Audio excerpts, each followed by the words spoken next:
This is Tone's Take with your host, Tony Davis.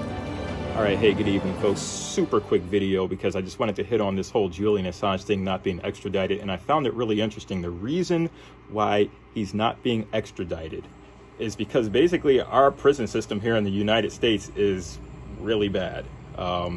Basically the judge in the United Kingdom said that Julian Assange suffers from depression and some mental health issues, and so if he were to be extradited and if he were to be convicted, he would end up in a prison like this, which is the Florence ADX Supermax facility, where prisoners notable like El Chapo is there, a Unabomber is there, the shoe bombers there, some other bombers and just terrible bad people are there.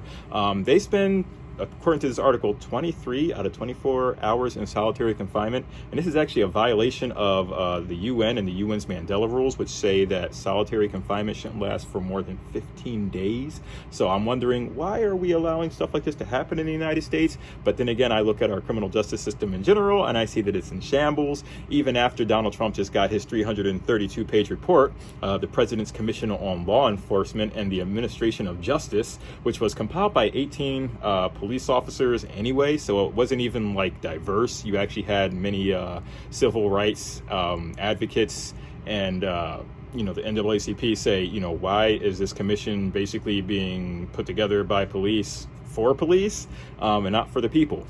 We have an issue here in America, and I think it's really starting to, I don't know if it's coming to a head, I think it's already come to a head, but it's interesting that other countries are starting to see it, and they're actually starting to make moves and actions with that in mind, that, hey, the U.S. has such a terrible system that someone like Julian Assange going into one of these prisons would probably commit suicide.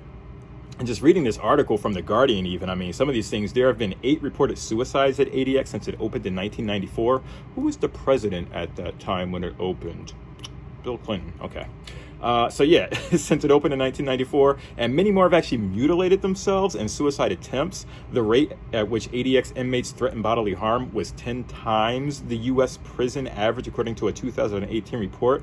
And as a result of a 2016 lawsuit, the U.S. Bureau of Prisons paid $175,000 in a settlement to the family of a prisoner who hanged himself at ADF after being left to languish in solitary confinement for more than a decade without an adequate mental health treatment. So yeah, America, what is going on, man? It's like, you want to believe that you really do live in a great country.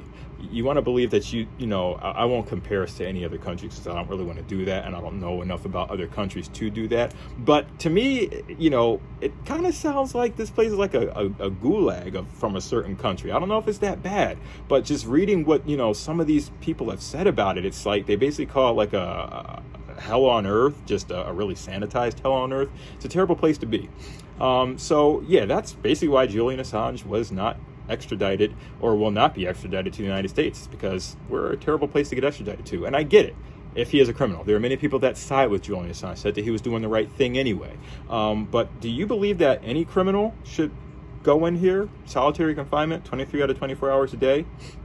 I feel like I might know the answer, and I think that's also why we have this certain type of culture here in the United States where things like this are acceptable, because we see people that do these terrible things as subhuman.